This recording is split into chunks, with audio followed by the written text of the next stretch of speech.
Alright, we are back for another game of Conquest. We decided to grab a bunch of decks from our buddy Lutz to try and show off the format once again. But for those that don't know, Conquest is pretty similar to CEDH. It has a lower life total, lower commander damage, and an ever-updated and changing ban list. Along with an updated pregame scry that helps fix the whole torn order situation, it's another competitive format for those looking to try something new for this holiday season. And the Discord is a great resource if you're looking to try it out.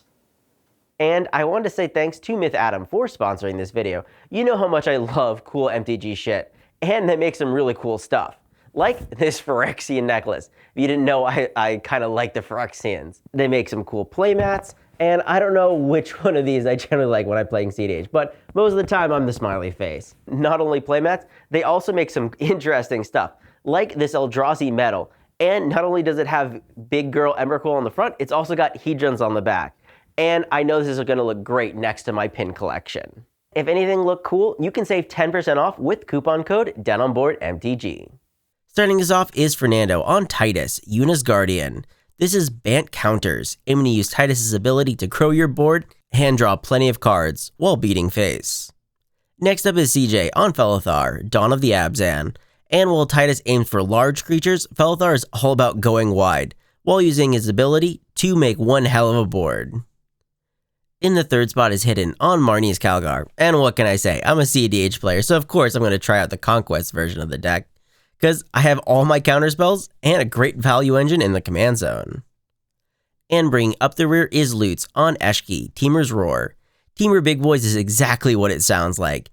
Eshki draws cards, grows, and can absolutely pump out damage while casting your bombs.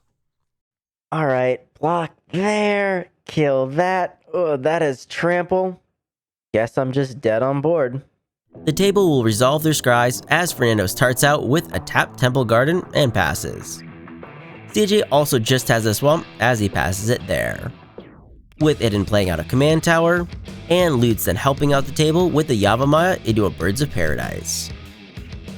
Fernando has a Willow Rush Verge, tapping it for 2 for a generous pup.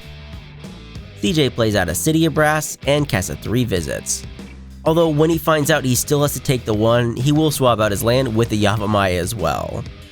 CJ then finds a tapped Temple Garden and hands the turn over. Iden has an island and for 2 casts a Bitter Blossom. Lutz has a Thornspire Verge and taps out for an Animar. Fernando has an island as he heads to combat. He sends the puppet Hidden for 2 as Fernando ends his turn with a Branching Evolution. Granted, Hidden will counter it with a Force of Negation, pitching a Dispel. CJ plays out a City of Brass and for 3 casts a Warden of the Grove, which will gain a counter on his end step. Hidden will lose 1 off the Bitter Blossom and unfortunately misses his land drop. He'll cast a Sinkhole Survivor, but passes it there. Lutz also misses his land, but still has at least 3 mana, as he casts his Commander Eshki. He'll grow the Animar, and then ends his turn sending 2 at Fernando. Fernando plays out a Forest, and for 2 casts an Arcane Signet, and then follows it up with a Riku, Resourceful Guardian, ending his turn sending the puppet Lutz for 2. CJ has a Hardened Scales, and then casts a Kodama of the West Tree. It will endure to get 2 +1/+1 counters, as CJ then heads to combat and sends the Warden at Fernando, who takes the damage. Granted, CJ does have an attack trigger for Kodama to search out of planes, with CJ at end step getting 2 counters on his Warden. Hidden will make another fairy and continue to miss on lands, as he passes the turn. Lutz untaps and casts Igna and Eska. This triggers both Animar and Eshki, as Lutz draws, and then taps his Animar for a green, which he then uses to web sling in a Spider-Man, Brooklyn Visionary.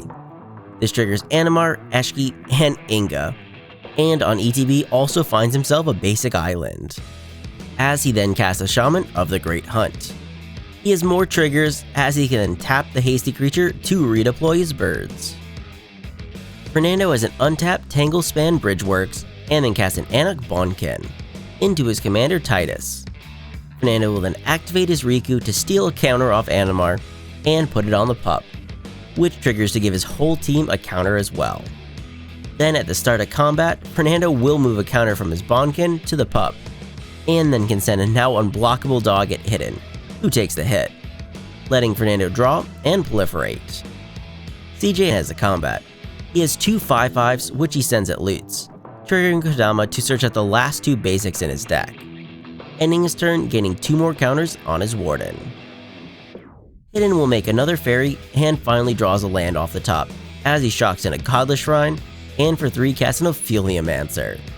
He then heads to combat and sends the Scavenger at Lutz for 1, paying 1 life to endure for a Spirit token as well. Oh, and what would you like for Christmas? Well, I want a foil Force of Will, a Russian Vault, and an Altered Rograck. What? Don't worry, sir. We have Doot Loot. Doot Loot? Yeah, they're a one-stop shop with all the cool cards, and with their premium rolls, we can now help get them whenever they want. This holiday season, be sure to join the ever-growing community of over 2,000 members on Discord. With an ever-changing stock, you'll be sure to always find what you need. Lutz will untap, and Hidden will make a death-touching snake off his Opheliumancer. A Yavimaya Coast then comes out as land for turn, as Lutz casts a Teamer Sabertooth. He has his triggers, but responding to this, CJ flashes in a Bowmasters. He'll shoot down the Bondkin and endures the Bowmaster for 6 counters. Lutz will then resolve as he draws, as CJ pinks his Shaman. Lutz then casts a Green Sun Zenith where X equals 3.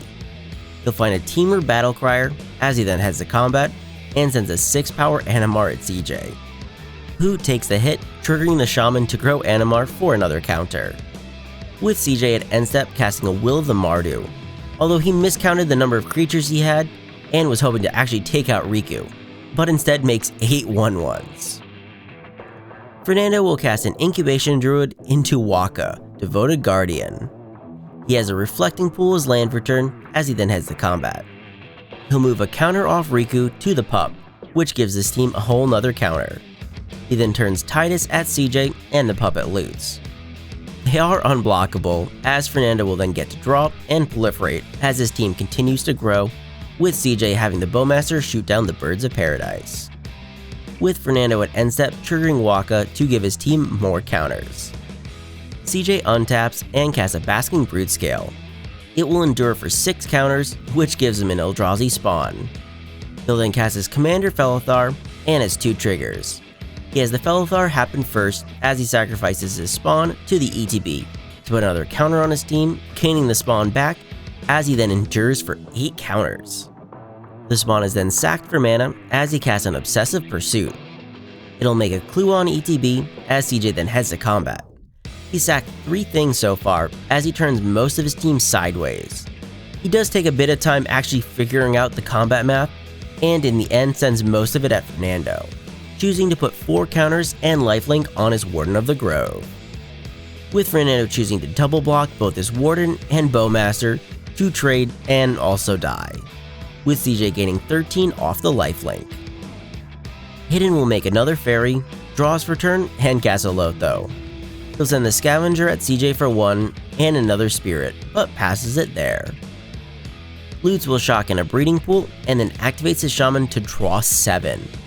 Next up is a Hullbreaker Horror, which triggers the team this time with Eshki dealing 7 to the table. Next, he'll web sling in a Scarlet Spider by returning his Brooklyn Visionary to hand. There are more triggers, as Hidden will get a Lotho trigger, and Lutz will actually bounce the Horror itself.